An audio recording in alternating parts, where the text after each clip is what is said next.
اہل بیت سے بغض رکھنے والوں کے حوالے سے کیا حکم ہے؟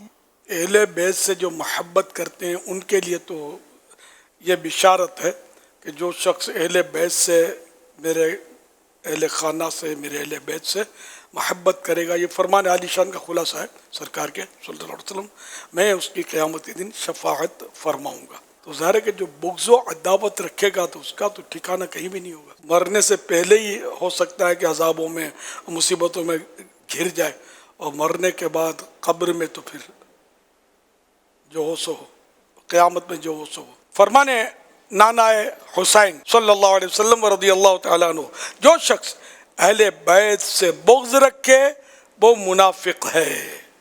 ایک حدیث پاک میں فرمایا، اس ذات کی قسم جس کے قبضہ قدرت میں میری جان ہے، میرے اہل بیت سے بغض رکھنے والے کو اللہ پاک جہنم میں داخل کرے گا۔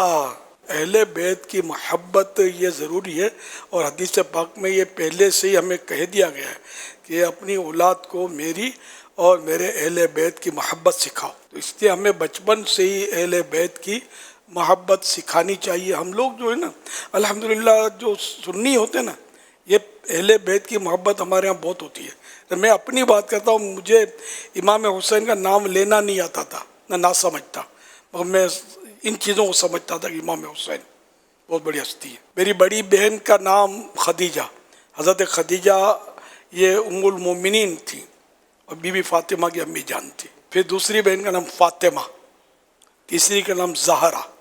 تو یہ ہماری اہل بیت سے محبت، تو یہ الحمدللہ ہمارے گھرانوں میں سیدوں کا ادب، سیدوں کا احترام، سیدوں کی اہمیت۔ تو سید رشتہ دار کس کے ہیں؟ امام حسین کے رشتہ دار ہیں، ہے نا، پیارے آقا صلی اللہ علیہ وسلم کی آل ہیں۔ ہم سب کو چاہیے کہ ہم اپنی اولاد کو بھی، ہمارے دیکھیے بچے الحمدللہ جو اب جو دعوت اسلامی کی میں خاص بات کروں کہ بچے کو امام حسین اہل بیت کی محبت کرتا پائیں گے آپ۔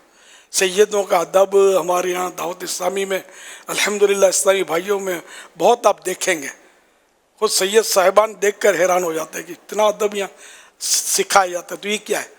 اہل بیت کی محبت ہی تو ہے۔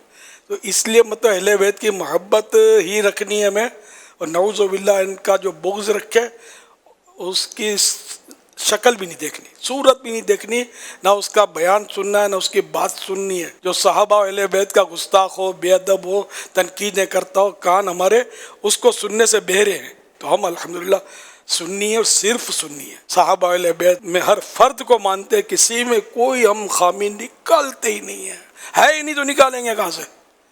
جو خامی نکالتے ہیں ان کو آئینے میں اپنی شکل نظر آتی ہے، حقیقت میں خامی نہیں ہے، ان کو اپنی شکل نظر آتی ہے، اپنی خامیوں کو وہ سمجھتا ہے کہ ان میں خامی ہے۔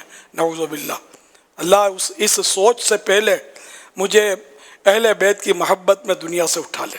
ہمیں اہل بیت و صحابہ کی بے ادبی چاہیے ہی نہیں، نہ بے ادب چاہیے، نہ بے ادبی چاہیے۔ اللہ کریم ہماری نسلوں میں کوئی صحابہ و اہل بیت کا گستاخ پیدا نہ کرے۔